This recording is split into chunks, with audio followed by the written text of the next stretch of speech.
are you? Welcome to SVS English classes.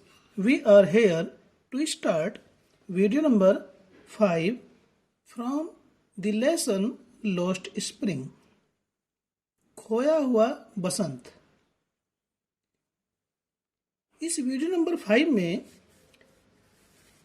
Anees Jung Mukesh नाम के बालक की कहानी, जो फिरोजाबाद में रहता है और फिरोजाबाद चूड़ियाँ बनाने के लिए, चूड़ियों के लिए प्रसिद्ध है। इससे पहले वीडियो में अनीस जुंग साहिब आलम बालक की, जो सीमापुरी में दिल्ली में रहता है, की स्थिति की जानकारी देती है।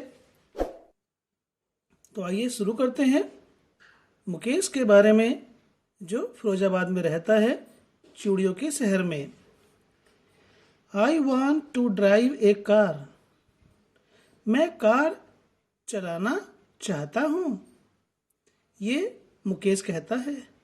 Mukesh insists on being his own master. Mukesh स्वयं खुद का मालिक होना चाहता है या होने पर जोर देता है, अर्थात वो इस बात का दावा करता है कि वह खुद का स्वयं का मालिक बनना चाहता है। I'll be a motor mechanic, he announces. वह कहता है कि वह एक मोटर मैकेनिक बनेगा। Do you know anything about cars? I ask. मैंने पूछा। मैंने किसने? अनीस जुंग ने। अनीस जुंग ने पूछा। अनीस जुंग लेखिका ने पूछा, डू यू नो, क्या तुम जानते हो? एनीथिंग, कुछ, अबाउट कार्स, क्या तुम कारों के बारे में कुछ जानते हो? I will learn to drive a car, he answers looking straight into my eyes. Anees Jung लेखिका कहती है कि ही आंसर्स, वह उत्तर देता है, लुकिंग स्ट्रेट, सीधे देखते हुए, इनटू माई आईज, मेरी आंखों में, यानी कि मेरी आंखों में आंखें डाल करके वह उत्तर देता है। कौन? मुकेश नामक बालक। I will learn to drive a car, मैं कार चलाना सीख लूंगा।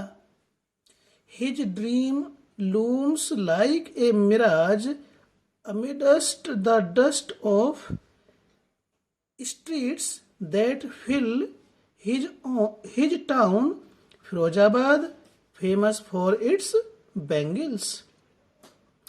आगे लेखिका कहती हैं कि हिज ड्रीम, उसका स्वप्न, उसका ख्वाब, लूम्स में दिखाई देता है, प्रतीत होता है, लाइक ए मिराज, मिराज कहते हैं मरीचिका, मृग मरीचिका के समान प्रतीत होता है उसका स्वप्न। अमिडस्ट, बीच में, ये प्रीपोजिशन है। द डस्ट ऑफ स्ट्रीट्स, गलियों की धूल में, that fill his town, Firozabad, जो उसके शहर फिरोजाबाद की गलियां हैं। फेमस फॉर इट्स बैंगल्स, चूड़ियों के लिए प्रसिद्ध, अपनी चूड़ियों के लिए प्रसिद्ध। फिरोजाबाद की धूल से भरी हुई गलियों के बीच मृग मरीचिका के समान उसका स्वप्न दिखाई देता है। Every other family in Firozabad is engaged in making bangles. लेखिका कहती है कि फिरोजाबाद का हर दूसरा परिवार, फिरोजाबाद में या फिरोजाबाद का हर दूसरा परिवार, इज एंगेज्ड, लगा है, इन मेकिंग बैंगल्स, चूड़ियों के बनाने में। अनीस जुंग कहती हैं कि फिरोजाबाद का हर दूसरा परिवार चूड़ियों के बनाने में लगा हुआ है। It is the centre of India's glass blowing industry, where families have spent generations working around furnaces, welding glass, making bangles for all the women in the land, it seems. It is the center, यह केंद्र है, of India's, Bharat का, गिलास billowing industry, गिलास billowing उद्योग का, भारत के गिलास बिलोइंग उद्योग का यह केंद्र है. क्या है केंद्र? फिरोजाबाद. फिरोजाबाद भारत के गिलास बिलोइंग उद्योग का केंद्र है. वेयर, जहां पर, कहाँ? फिरोजाबाद में. फैमिलीज हैव स्पेंट जनरेशंस, परिवारों ने, लोगों ने पीढ़ी दर पीढ़ी व्यतीत की है. किस चीजें व्यतीत की है? Working around furnaces. Furnaces means भट्टियां. भट्टियों के चारों ओर काम करते हुए. वेल्डिंग ग्लास, कांच पर वेल्ड करते हुए. Making bangles for all the women in the land, it seems. और प्रतीत होता है कि भारत की समस्त महिलाओं के लिए चूड़ियां बनाने में, गिलास पर, कांच पर वेल्डिंग करते हुए और भट्टियों के चारों ओर काम करते हुए फिरोजाबाद में लोगों की पीढ़ियां दर पीढ़ियां लग गई हैं, या पीढ़ियों दर पीढ़ियों से भट्टियों के चारों ओर काम करते हुए, कांच पर वेल्डिंग करते हुए. और ऐसा प्रतीत होता है कि भारत की सारी महिलाओं के लिए चूड़ियां बनाते हुए पीढ़ी दर पीढ़ी लगी हुई हैं. Mukesh family is among them. Mukesh का परिवार उन्हीं में से है. None of them know that it is illegal for children like him to work in the glass furnaces with high temperatures in dingy cells without air and light. That the law, if enforced, could get him and all those 20,000 children out of the hot furnaces where they slog their daylight hours, often losing the brightness of their eyes. आगे लेखिका अनीस जुंग कहती हैं, none of them knows, उनमें से किसी को भी ये जानकारी नहीं है, दैट कि इट इज इलीगल, कि यह अवैध है, गैर कानूनी है. इलीगल मीन्स गैर कानूनी. फॉर चिल्ड्रन, बच्चों के लिए. लाइक हिम, उसके जैसे, मुकेश के जैसे बच्चों के लिए यह गैर कानूनी है. क्या है गैर कानूनी? To work in the glass furnaces, कांच की भट्टियों पर काम करना मुकेश जैसे बच्चों के लिए कांच की भट्टियों पर काम करना गैर कानूनी है. विद हाई टेम्परेचर्स, उच्च ताप वाली. In dingy cells, without air and light, बिना हवा और रोशनी के, अंधकार और नीरस कोठरियों में. बिना हवा और रोशनी की अंधकार और नीरस कोठरियों में, सेल्स मीन्स कोठरियां, कोठरियों में उच्च ताप पर कांच की भट्टियों पर काम करना मुकेश के जैसे बच्चों के लिए अवैध कार्य है. इस बात को कोई नहीं जानता है. दैट, और कोई ये भी नहीं जानता उनमें से कि द लॉ, कानून, इफ एनफोर्स्ड, यदि कोई कानून लागू हो, यदि कोई कानून लागू हो भी जाता है तो क्या होगा? Could get him and all those 20,000 children, could get him उसको, किसको? मुकेश को, एंड ऑल दोज और उन सभी 20,000 बच्चों को, out of the hot furnaces, गरम भट्टियों से बाहर, गरम भट्टियों से बाहर लाकर या बाहर लाएगा। वेयर दे स्लोग, जहां पर वे कठिन परिश्रम करते हैं। Slog means work hard. Their day light hours, दिन के समय में जहां वे कठिन परिश्रम करते हैं। ऑफन लूजिंग, प्राय, ऑफन मीन्स प्राय, लूजिंग खो देते हैं। द ब्राइटनेस, चमक, ऑफ देयर आइज, अपनी आंखों की, और वे प्राय अपने आंखों की चमक खो देते हैं क्योंकि वे चकाचौंध में काम करते हैं, तो उस कांच की तेज चमक से उनमें अंधापन आ जाता है, वे अंधे हो जाते हैं। उनमें से कोई ये नहीं जानता कि कानून यदि लागू हो जाए तो क्या होगा? मुकेश को और उन सभी 20,000 बच्चों को जो दिन के समय में कठिन परिश्रम करते हैं, उनको, और कठिन परिश्रम करने से कांच की तेज चमक से उनकी आंखों की रोशनी चली जाती है, को गरम भट्टियों से बाहर निकाल लाएगा।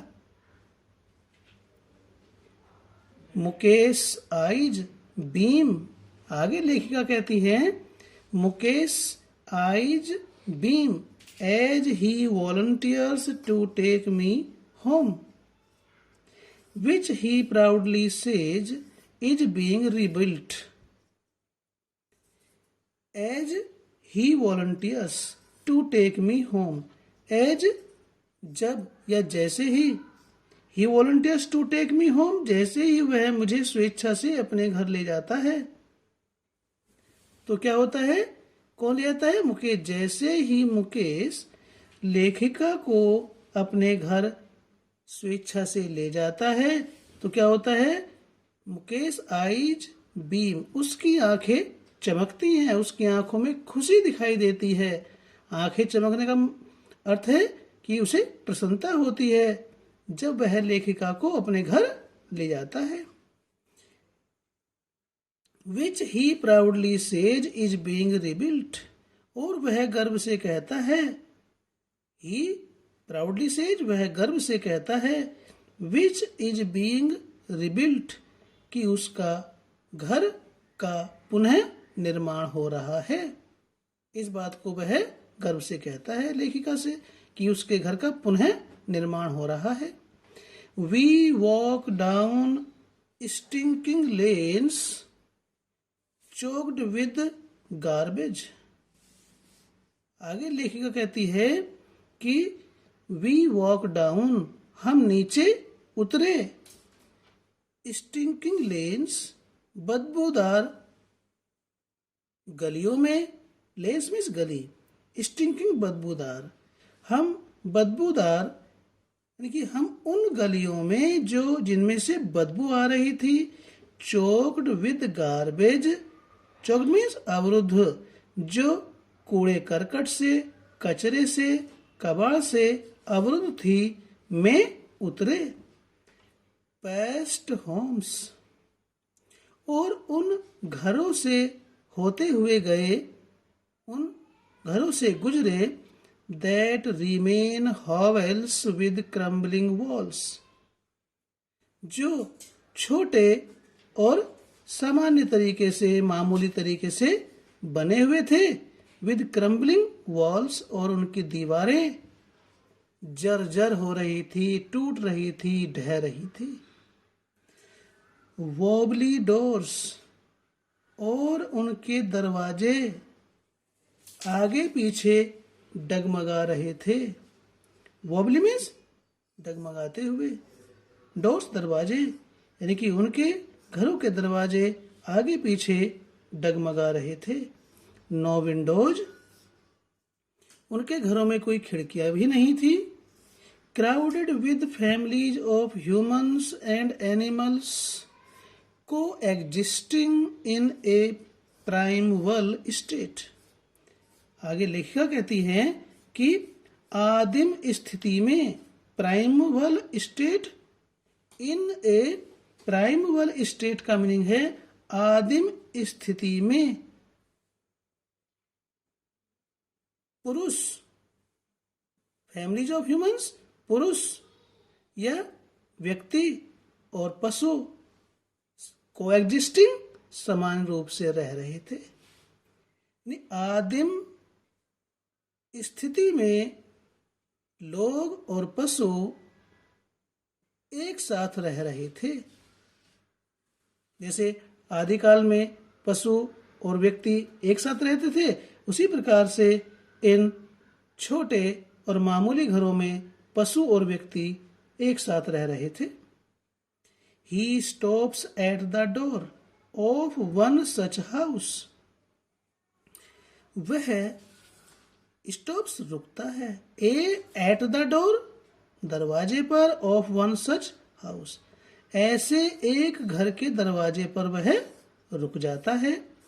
Bangs A wobbly iron door with his foot, और अपने पांव से लोहे के आगे पीछे डगमगाते हुए दरवाजे को झटके से खोलता है। एंड पुशेस इट ओपन, और धक्का मार करके उसको खोल देता है। We enter a half built shack. Anees Jung कहती हैं वी एंटर, हम प्रवेश करते हैं, ए हाफ बिल्ट, एक अर्ध निर्मित झोपड़ी में या झुग्गी में। In one part of it, उसके एक भाग में, थैच्ड विद डेड ग्रास, जो सूखी घास के छप्पर से ढका हुआ था। यानी उस घर का एक भाग जो सूखी, डेड ग्रास मीन्स सूखी घास, जो सूखी घास से बने छप्पर से ढका हुआ था या जिसके ऊपर सूखी घास का छप्पर पड़ा हुआ था, is a fire would stove. उस छप्पर के नीचे एक चूल्हा था। फायर वुड स्टोव कहते हैं चूल्हा जिसमें लकड़ी जलाई जाती है। ठीक है students. Over which sits a large vessel of sizzling spinach leaves. Over which, जिसके ऊपर, सिट्स मीन्स रखा हुआ था। सिट मीन्स बैठने के लिए कहते हैं, लेकिन यहाँ इसका अर्थ रखा हुआ था, यानी जिसके ऊपर बैठा था। क्या बैठा था? ए लार्ज वेसल, एक बड़ा बर्तन, जिसके ऊपर एक बड़ा बर्तन बैठा हुआ था अर्थात रखा हुआ था। और उस बड़े बर्तन में क्या था? Of sizzling spinach leaves. Spinach कहते हैं पालक, लीव्स मीन्स पत्तियां, सिजलिंग मीन्स उबल रही थी। और उस बड़े बर्तन में पालक की पत्तियां उबल रही थी या खदबदा रही थी। On the ground in large aluminium platters are more chopped vegetables. आगे निस्कुंज कहती हैं कि जमीन पर बड़ी बड़ी एल्यूमिनियम की प्लेटें या तस्तरियां रखी हुई थी। आर मोर चॉप्ड वेजिटेबल्स, जिनमें कटी हुई, चॉप्ड मीन्स कटी हुई, वेजिटेबल्स सब्जियां रखी हुई थी। जमीन पर एल्यूमिनियम की बड़ी बड़ी प्लेटों में कटी हुई सब्जियां रखी हुई थी। A frail young woman is cooking the evening meal for the whole family. A frail young woman, एक पतली दुबली कमजोर सी युवा महिला, इज कुकिंग, बना रही है, द इवनिंग मील, शाम का भोजन, फॉर द होल फैमिली, पूरे परिवार के लिए। तो स्टूडेंट्स, इसको हम यहीं पर पूरा करते हैं, क्योंकि फिर वीडियो बड़ी हो जाएगी। इससे आगे हम वीडियो नंबर 6 में आपसे मिलेंगे। वीडियो आपको अच्छी लगी तो लाइक कीजिए, अभी तक चैनल को सब्सक्राइब नहीं किया तो सब्सक्राइब करें, ताकि आपको आने वाली वीडियोज के नोटिफिकेशंस मिलते रहें। फिर मिलते हैं आपसे वीडियो नंबर 6 में इसी लेसन की। Till then take care, bye bye.